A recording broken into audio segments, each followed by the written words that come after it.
नमः शिवाय। हर हर महादेव।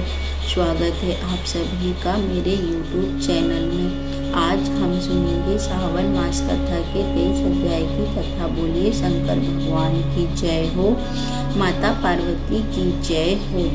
सूत जी कहते हैं कि राजा व्रतपाल अपनी राजकुमारी रत्नावती से विवाह करने के लिए अपनी सेना के साथ चल देते हैं।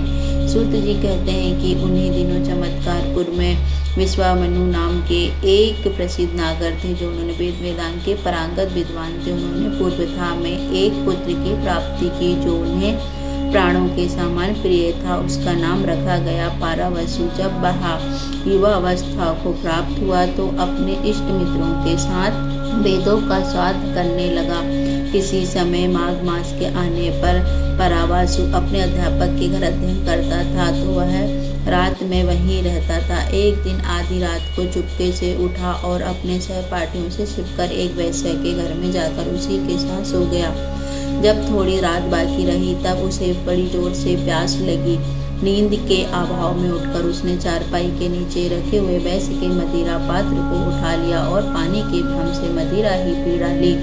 मदिरा मुंह में लेते ही उसको ज्ञान हो गया कि उसने पात्र में पानी नहीं मदिरा पी लिया है। उसने तुरंत ही उस पात्र को फेंक दिया। उसे बड़ा दुख हुआ।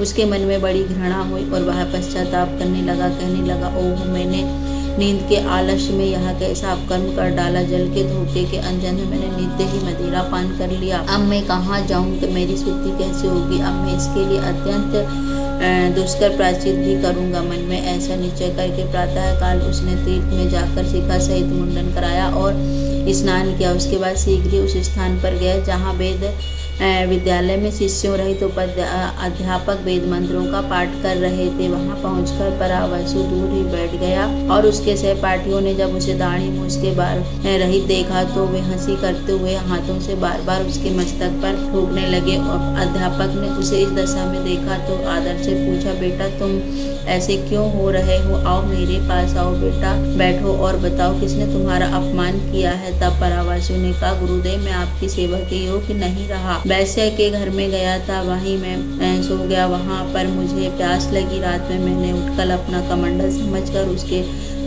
चारपाई के नीचे रखा हुआ मदिरा पी डाला और मैं अपनी शुद्धि करना चाहता हूँ। हे गुरुवर, मुझे बताइए कि मैं अपनी शुद्धि कैसे करूँ।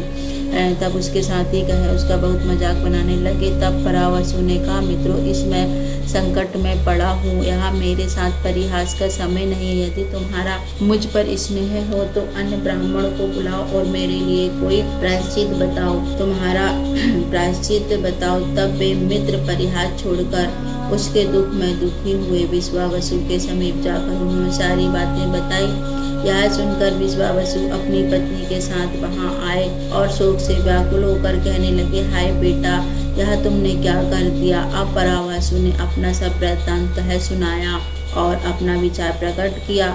मैं अपनी शुद्धि के लिए प्रायश्चित करूंगा। तब विश्वावसु ने वेदों और धर्मशास्त्र के विद्वान ब्राह्मणों को बुलाया।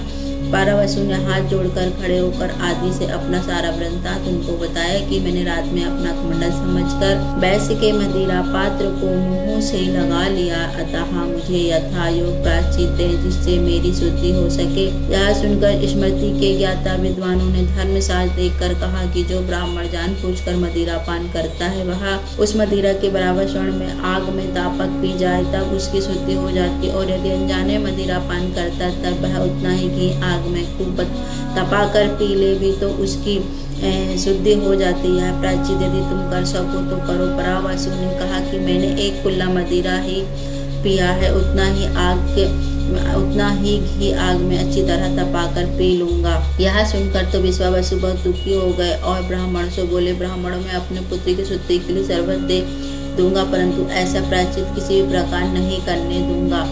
पिता का वचन सुनकर पुत्र कहने लगा, पिताजी, स्नेह छोड़िए और मेरे प्रायश्चित में विघ्न ना डालिए। मैंने निश्चय कर लिया है कि मैं प्रायश्चित करूंगा। तब पारावसु की माता बोली, बेटा, यदि तुम्हें अपनी शुद्धि के लिए प्रायश्चित करना तुम्हारे सामने साथ में सामने अग्नि में प्रवेश करूंगी। तुम्हें अग्नि के सामान खोलते हुए घी पीकर मरते मैं नहीं देख सकती। पिताजी ने भी कहा, बेटा तुम्हारी माता जो कह रही है मैं भी वही चाहता हूँ। सूत जी कहते हैं कि यह सब सुनकर उनके हितेश लोग आगे आए और परावासु को प्राचीर से निर्मित को प्राचीर से निर्मित देखकर समझाने लगी। जब माता या पुत्र किसी को भी प्राण त्यागने के निश्चय से नहीं डाल सके तो तब वास्तुपद तीर्थ के सर्वज्ञ व्रत के समीप गए और परावासु का सारा हाल सुनाकर बोले, हे महाभाग्य की शुद्धि के लिए मद्यपान का कोई दूसरा प्रायश्चित हो तो बताइए, क्योंकि आपसे तो कुछ भी छिपा नहीं है। तब भक्त यज्ञ ने कहा कि ब्राह्मण और उसमें से विशेषतः नागर जो वचन कहते हैं वैसा ही होता है, उसमें कुछ भी असत्य नहीं होता। तो वेद विद्यालय में बैठे हुए ब्राह्मणों ने परिहास में परावासु से जो भी कहा वह सत्य होगा, उसे किसी भी प्रकार अन्यथा नहीं कहा जा सकता। परावासु के मित्रों ने हंसी में उससे कहा था कि राजकुमारी रत्नावती के स्तन के हाथ में लेकर जब तुम उनके अधर का आस्वादन करोगे तभी मद्यपान संबंधी अशुद्धि दूर हो जाएगी और तुम्हें शुद्धि प्राप्त होगी। वही उपाय ब्राह्मण के लिए सुखद होगा। मैं ऋषि पराशर के मत से ब्राह्मण वचन को आदर देकर यदि उक्त प्राचीन वह करेगा तो उसकी शुद्धि हो जाएगी। ब्राह्मण कहने लगे, यदि यह बात राजा के कानों में पड़ गई तो वे क्रोध में आकर सभी ब्राह्मणों का वध कर देंगे। व्रतयज्ञ कहने लगे कि अनर्थ नरेश बड़े ही नीतिमाव्यवर्ती हैं कि परावासु के मद्यपान वृत्तांत उसके मित्रों की परिहास मिथ्या वार्ता और परस्पर स्मृति वचन कहलाए। जब सुनकर यदि राजा ईर्षा और द्वेष वशीभूत हो जाएंगे तो उनको राह पर ले जाऊंगा। व्रतयज्ञ की बात सुनकर सभी ब्राह्मण संतोष उनकी प्रशंसा करने लगे। परम स्वधरिवत और व्रतयज्ञ को आगे रखकर माता पिता सहित परावासु साथ लेकर गए राज दरबार में। आगमन की सूचना सुनकर अनर्थ ने पुरोहितों के साथ आगे आकर उनकी अगवानी की। उसके बाद यज्ञवत हरिभद्र और अन्य 4 ब्राह्मणों के लिए आरोप पातक मधु और विष्टर आदि निवेदक किए गए। सोने के सिंहासन पर बिठाया गया। राजा स्वयं भूमि पर बैठ गए, हाथ जोड़कर बोले, मैं धन्य हूँ, आप सभी ब्राह्मण आज मेरे घर पधारे हैं। आप सभी ब्राह्मण इस सेवक को आज्ञा दें कि मैं आपकी क्या सेवा करूं। जब हरिभद्र ने जिस प्रकार उनसे मदिरा पान किया था, जैसा उसके मित्रों ने परिहास में कहा, जिस प्रकार तपाए हुए घी को पीने का प्रायश्चित बताया गया और जिस तरह से संतोषना देखकर व्रतयज्ञ को सबकी बात राजा के पास लाए, पुरावासु का वृत्तांत राजा के सामने आदर से कहा सुनाया। सब बातें सुनकर राजा बड़े प्रसन्न हुए और हाथ जोड़कर बोले कि मैं धन्य हूँ, मैं कृत्य हो गया, जिसके ऊपर 3 ब्राह्मणों की प्राण रक्षा का भार रखकर ब्राह्मणों ने महान अनुग्रह किया है। धन्य है मेरी पुत्री जो मरण का निश्चय किए हुए 3 ब्राह्मणों के प्राणों की रक्षा करेगी। यह कहकर राजा ने उस समय अपनी कन्या को बुलाया और बोला, हे पुत्री, अब आपको इन 3 ब्राह्मणों के प्राणों की रक्षा करनी है। ऐसा कहकर कन्या कहने लगी, जी पिताजी आप आज्ञा दें, आप जैसा कहेंगे मैं वैसा ही करूंगी। कन्या के सामने कहा, यदि तुम इस कन्या का आदर स्पर्श करते हो। कन्या से पूछा गया कि आपको इस ब्राह्मण को अपनी माँ के रूप में आदर से स्पर्श कराना होगा। तो कन्या बोली, जी मैं करा सकती हूँ और अब मैं इसकी माता बनने के लिए भी तैयार हूँ। इसी तरीके से ब्राह्मण को बोला गया कि यदि तुम अपनी माता समझकर इसका दर्शन करोगे तो मुंह में दूध आएगा, और अगर आपने अपने मन में ग्लानि भर के दर्शन किया तो आपके मुंह में खून भर जाएगा। तुम्हारा भाव शुद्ध होगा तो मुंह में दूध आ जाएगा, इसमें संदेह नहीं। परावासु कहकर तक राजकुमारी से कहा, बेटी तुम इसे पुत्र की बात ही देखो, जिससे तुम्हारे होठ का स्पर्श करके यह शुद्ध हो जाए। यदि ऐसा नहीं हुआ तो इसकी मृत्यु हो जाएगी। बहुत अच्छा कहकर कन्या ने लजाते हुए बस से कहा, आओ बेटा आओ, मातृत्व का आश्रय लेकर आत्मशुद्धि के लिए प्रायश्चित करो।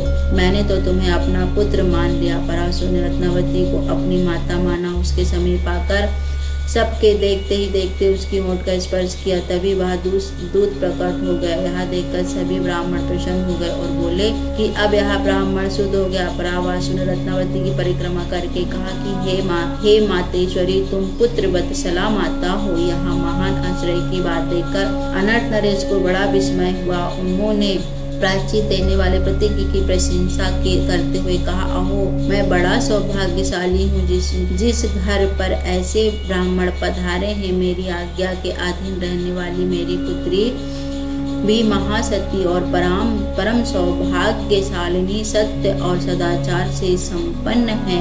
यह परावासु साधारण ब्राह्मण नहीं है जो ऐसी कन्या का स्पर्श करके बेकार को प्राप्त नहीं हुए। ऐसा कहकर राजा ने सभी ब्राह्मणों को विदा कर दी।